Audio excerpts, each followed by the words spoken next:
Welcome to the Dr. Carolyn Coker-Ross Show, awakening your full potential and expanding your understanding of how to live fully and joyfully by making conscious choices that promote and maintain vitality in all areas of your life. Now here's your host, Dr. Carolyn Coker-Ross. Please be sure to listen to this episode in an environment that is safe. Do not listen to this recording while driving a car or operating any kind of machinery. Hi, welcome to the Dr. Carolyn Coker-Ross Show. Today, my special guest is Allie Watts. Allie is currently based in Manhattan, New York, and she left the corporate world in Sydney, Australia to follow her passion. She loves helping people transform their bodies and minds through fitness and nutrition. Allie is a qualified personal trainer and yoga teacher, and she's also a qualified health coach through Primal Blueprint and currently doing her master's in nutrition through an Australian university. She has over 10 years of experience in health, fitness, and yoga. And also in her spare time, she runs Primal Health at primalhealth.com and also Allie Fitness at allie.fitness, personal training and podcast. And she's a partner in a gymnastics studio. She's really busy. It sounds like you're really busy, Allie. We didn't even talk about what I normally do, which is look after my 5-year-old daughter running around. Oh, that is a full-time job, isn't it? Just a correction there. It's actually primal.health. Yeah. Oh, sorry. Okay. No, that's okay. There's two websites. One is allie.fitness and then primal.health. Perfect. Okay. Awesome. So I wanted to start by just learning a little bit more about why you left corporate Australia. And did you have a particular health problem of your own, or what was happening at that time? Yeah, good question. I mean, I guess we've all got health problems of some sort if we really look into it. But yeah, for me, it was more, I always sort of grew up thinking that you've just got to do whatever makes the most money. And so I was very, very much financially driven. So long story short, I spent a long time in Japan. And I had a fascination with Japanese, and I actually ended up doing a degree in Japanese and linguistics and then an honours degree in linguistics. And I realised that working in Japan was great money, but then when I got back to Australia, that sort of field, that industry wasn't going to make me much money. And I thought, how can I make more? Mm-hmm. So I better get into banking because banking makes lots of money. So I got into banking and became sort of a branch manager and then a home finance manager and then a business banker, so lent money to businesses, and absolutely hated it. Felt like I was selling my soul to the corporate world, and I was quite good at what I did and so made a lot of money for the bank, but it just didn't satisfy my spirit in any way. And one day I realised that life was just too short, and obviously during that time, I'd done lots of yoga retreats and became a yoga instructor and followed my passion sort of in the background. I think I may have even been a qualified personal trainer, just did a course for fun, and realised that it doesn't matter how much money you make. If you're destroying your health and your soul, then you're going to spend all that money on health anyway.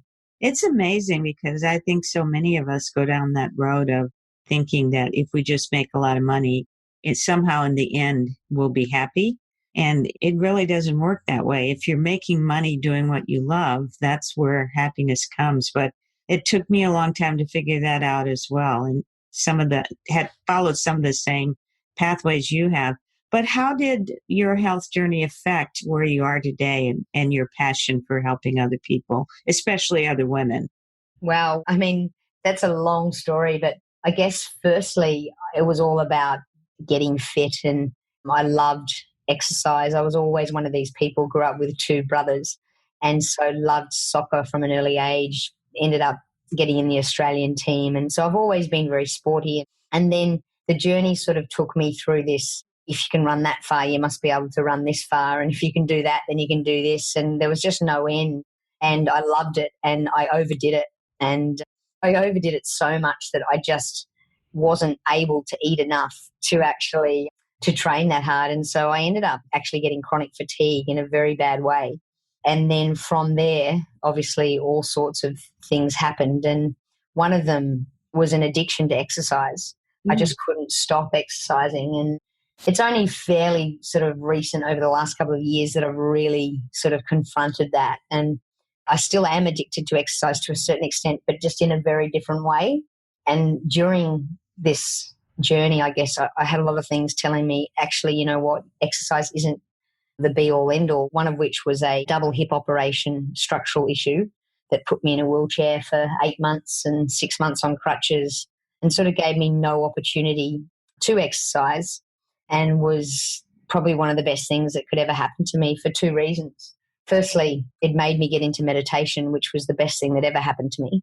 And then the second thing was I was really able to relate to other people. I was a yoga instructor and was always pretty flexible and couldn't really understand where other clients were coming from, the ones that weren't so flexible. And I had to start from scratch and learn how to be flexible again. And so was that a humbling experience for you? It was totally humbling. Let me just ask you this real quick. It seems like you've always had sort of a driven personality, and listeners to my show know that I also suffered with chronic fatigue syndrome and fibromyalgia some years ago, and was basically from the same thing, just driving myself into the ground. But I wondered, with the exercise, your addiction to exercise, what is it that your mind, your spirit, whatever, felt that it was getting from the exercise? What was it that you needed that made you so driven about exercise? Yeah, I think that may have changed over the time. So I think it could have been, in fact, you're the psychologist, you tell me. In fact, I shouldn't have even brought this up because now I'm going to get a counseling session. But no, you are not. You have to pay for those. Yeah, exactly. No, I think it actually changed a bit. So initially it was probably just the endorphin rush. And then it became, hey, this is something that you're good at, you can get better at. And if you were to get better at it, what did your mind think would happen, though? Yeah, I guess I can't answer that. And then maybe I should come and see you. And then from there, it was more of a, I actually don't really know the answer. Like I said, I think you could probably tell me.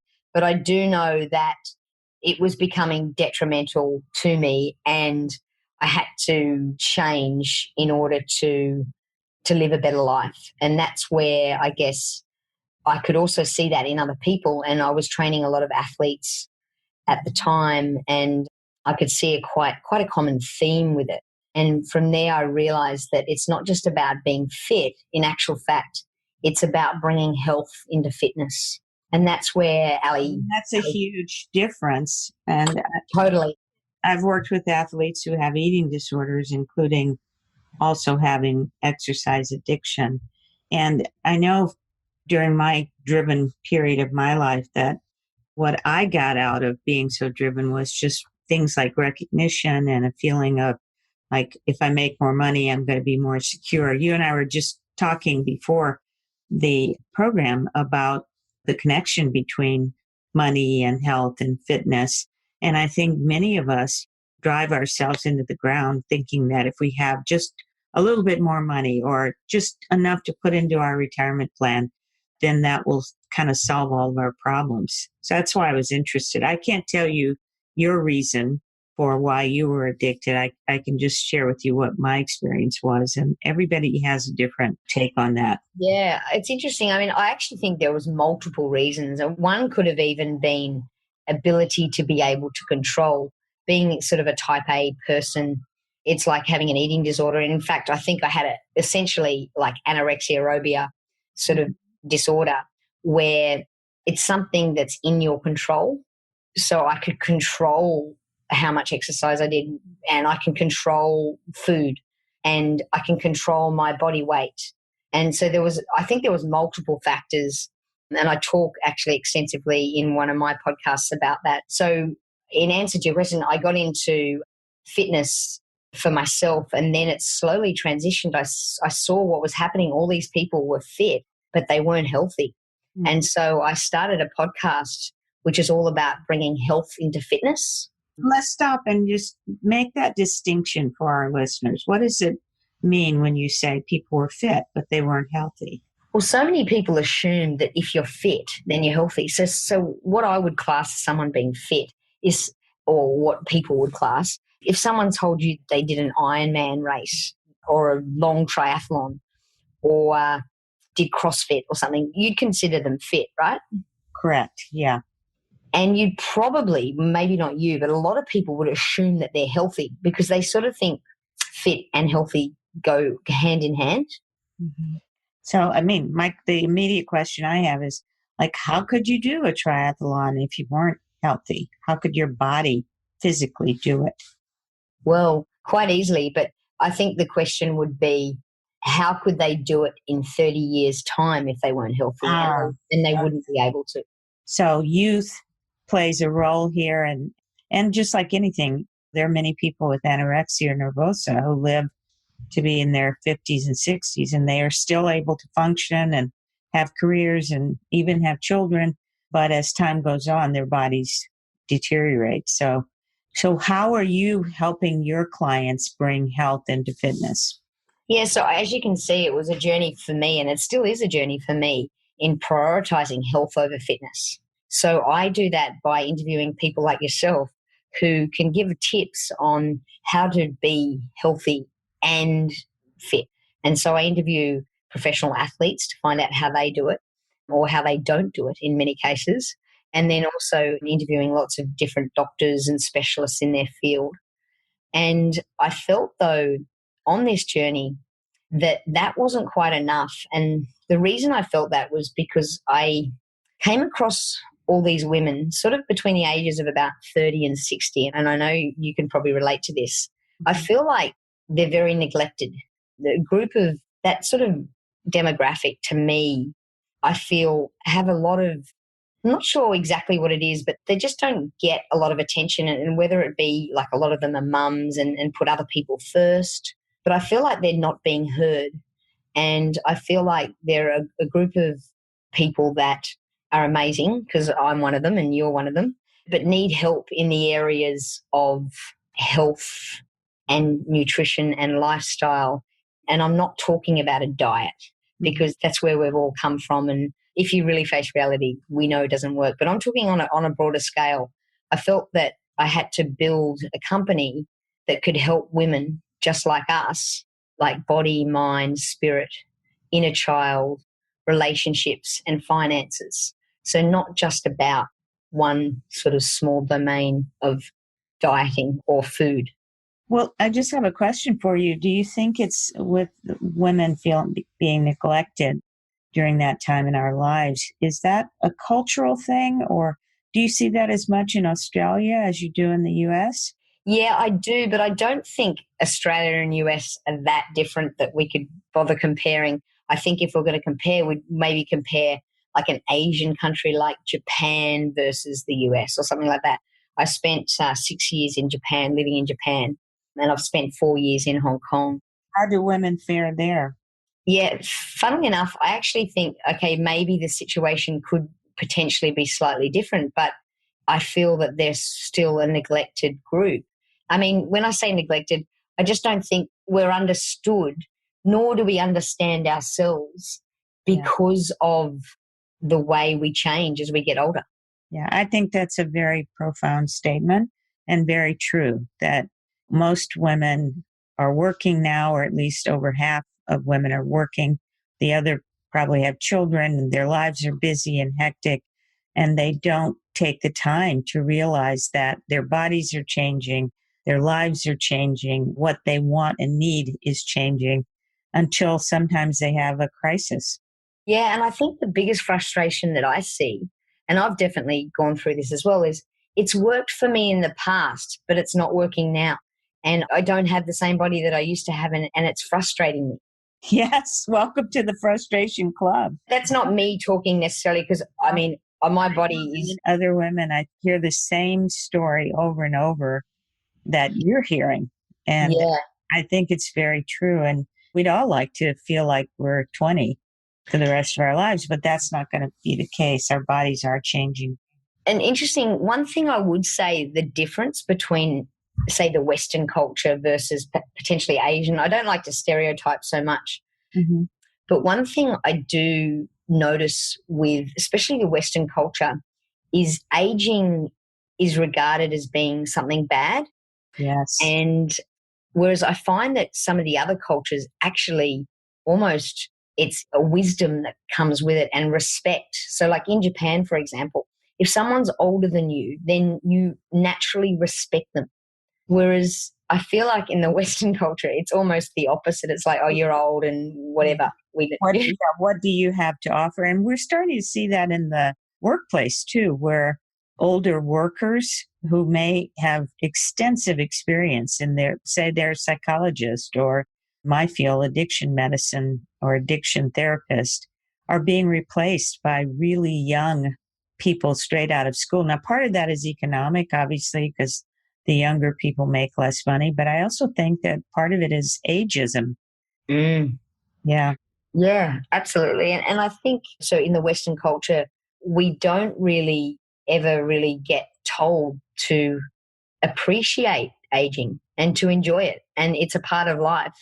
And I guess in the same respect, we don't have an understanding of death like many other cultures. We sort of almost black it out. Yeah, avoid it. Avoid it. And then when it happens, it's like, okay, we have a funeral. We don't have like 14 days of celebration. Yeah, I know. That's so true. Yeah, I think that's a glaring flaw. So tell me, how are you able to work with the women you're working with to help them learn to value and nourish themselves on all those different levels that we're talking about? Yeah, it's funny you ask because I attract women that want to get really fit and healthy and look like me. And I don't say that because I look amazing. In fact, I try and promote not to look like me because it comes with issues. And what I mean by that, so I'm a very muscular, lean physique. Yeah. And because I do a lot of exercise and I'm CrossFit, so I'm fit across all different sort of areas. And that's because I like to be able to train lots of different people and have an understanding of lots of different fitness. But in terms of optimal health, that is not the answer. And so in a way, it's ironic. And I'm obviously aware of that and every day putting all these things in place that get me more healthy. And I feel like I'm definitely on that path. So I attract those people, and those people often need to concentrate on other areas because they're also attracted to just this body thing rather than all the other areas that they need to be concentrating on. But what I found is that I'm just one experience, and what I've gone through is not enough to be able to help the women that I want to help. And so over the last couple of years, I've spent time designing a program that I believe is good and more holistic than just fitness. Much more holistic. And in the meantime, I've got a group of women, and it's funny how they've all come to me, who are also just like us within those ages. And so I have different coaches in different decades, basically, to be able with, incidentally, and as you know, just as you came into this area because of your own issues, they've got these amazing experiences that they've all had. And together, we're able to help women because we're coming from not just my experience, but from all of the other coaches' experiences together to be able to help any situation, any women. Between us all, we can cover anything that could possibly have happened to you. And you know what? That's a uniquely feminine approach anyway, to work in a team. And I think women do respond to that. And I just think it's wonderful. So you're talking about Primal.Health. Yeah, so Ali Fitness is a very different business. So Primal.Health is the business now that I'm really concentrating on because these are the women I want to help. And I've got this amazing group of women health coaches who just had these unbelievable experiences and also really want to help women, but they don't want to worry about building a business, and they just want to coach because they want to help women. That's wonderful. Yeah. So I know that you have been on your own personal journey for a while. You mentioned that you responded very well to meditation and being able to put yourself in other people's shoes, for example. So what did meditation do for you that helped turn your journey around? Well, I should just clarify that I am far, far, far away from, I don't like to say mastering meditation, but Well, that's for everyone. Even the monks would say that. well, to me, meditation is a practice. Yeah. And I came into meditation with the same approach that I came into yoga, which is different to how I approach sport and any other type of fitness. And that is, I actually don't care about the results. So I had to make that really clear from the start. And funnily enough, I can probably do most yoga poses out there, but not because I had to get a yoga pose down pat. In actual fact, it was quite the opposite. I had no desire. And with my meditation, that's the approach that I have to take, because I would be like probably one of the best examples of the worst meditators in the world in terms of my ADHD, if you want to label it that, or whatever else I'm sure I could be labeled if I was a kid these days. Back in my day, they didn't label, thank God. Otherwise, I'd definitely think I had ADHD. So, like I said, meditation for me is a journey, but it doesn't matter what result I get. How does that free you, though, Allie? Well, it's amazing, because it's like no matter what I do, if they're for 10 minutes and all I do is think about what I need to go and cook tonight, I don't care, because I did my practice.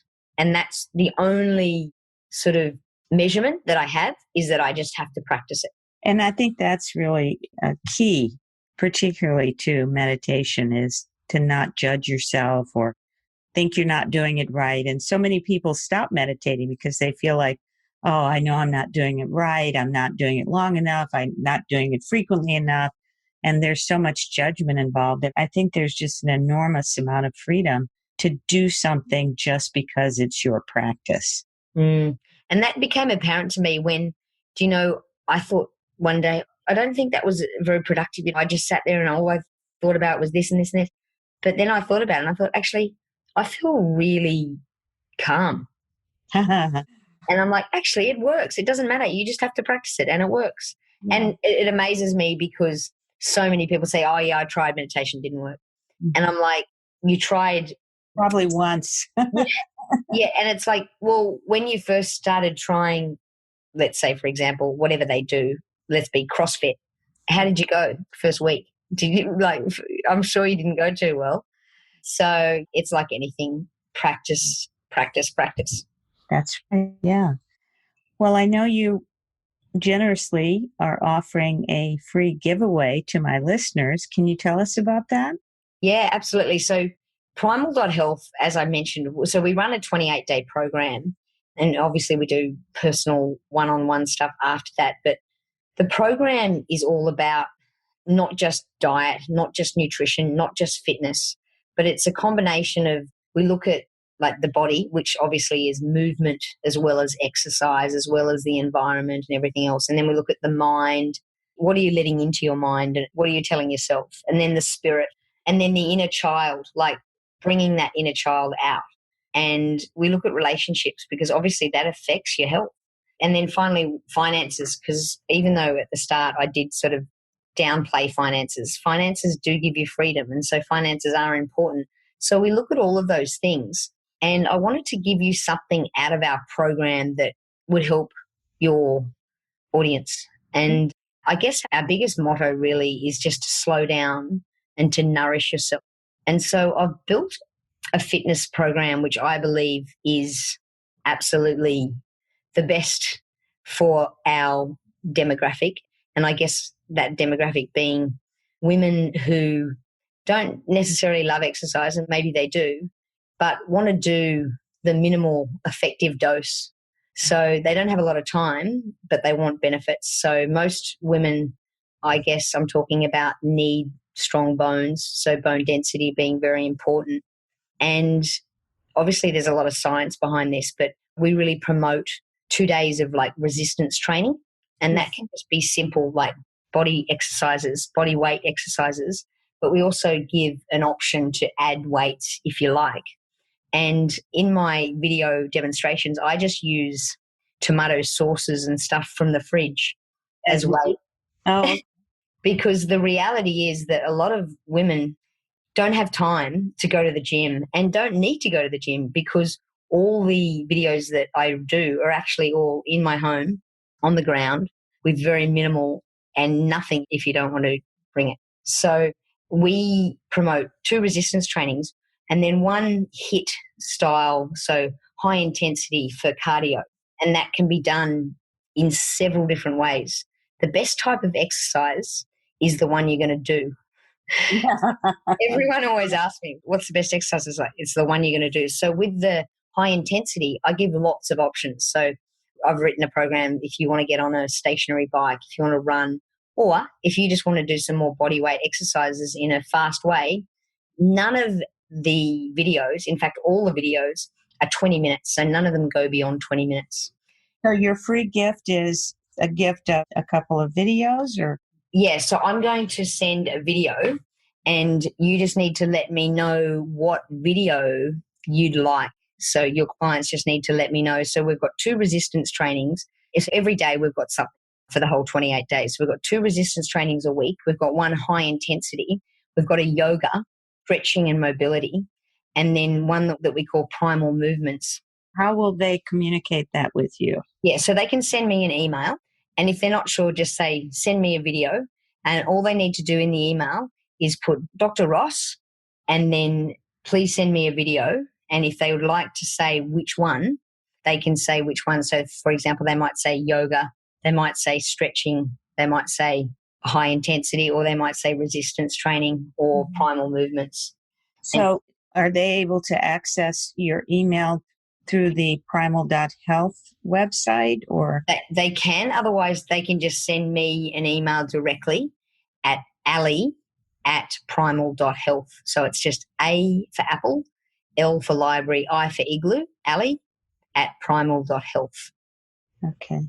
Do you have any last minute words of advice for our listeners about? Well, I'm sure my advice, bringing health into fitness. I love that. I'm sure my advice would be very similar to yours, and that is don't bother with a diet and don't think that nutrition or exercise or one thing is going to change your health.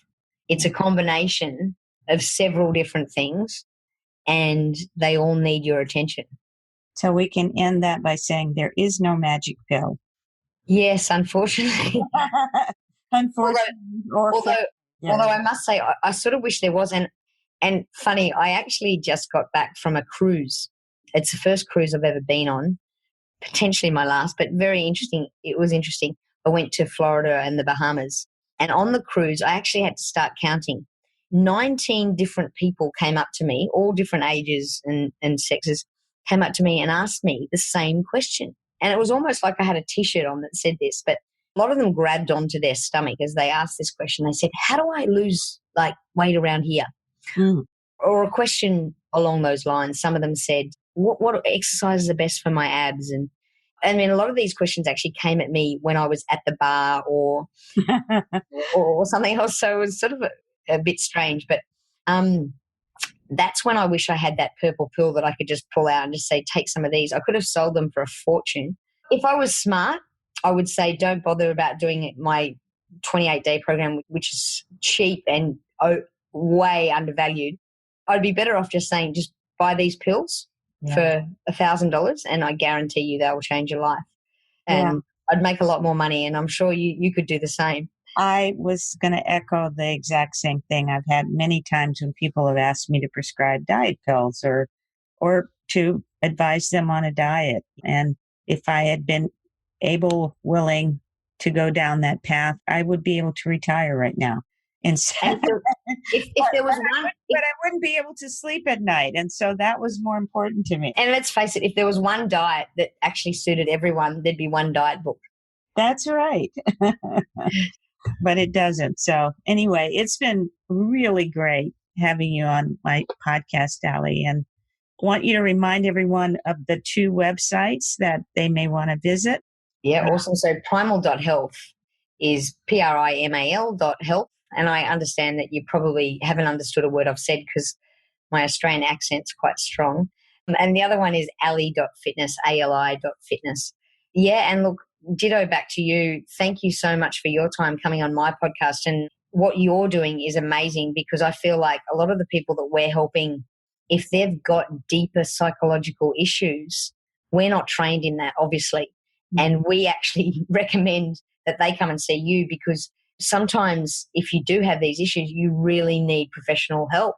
And I know that you're helping so many people in that. Thank you, but I don't want people to think that my anchor program is only for people who have a huge emotional scars. It's really, I think most of us in the world have pain. We have experiences that we haven't processed that have led us to overeating or overexercising or whatever our behaviors are. So absolutely. Sorry. And I guess what I mean is that you're able to really go there with them and to find out what they are. Yeah.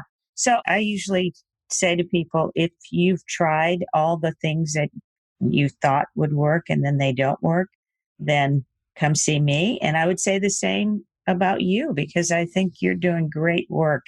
And we have the same philosophy, just a little different approach. So thanks again, Allie. It's been a pleasure. Thank you, Dr. Ross. You have been listening to the Dr. Carolyn Coker-Ross Show. Please visit CarolynRossMD.com. That's CarolynRossMD.com to access podcasts, show archives, and more about Dr. Ross and her services.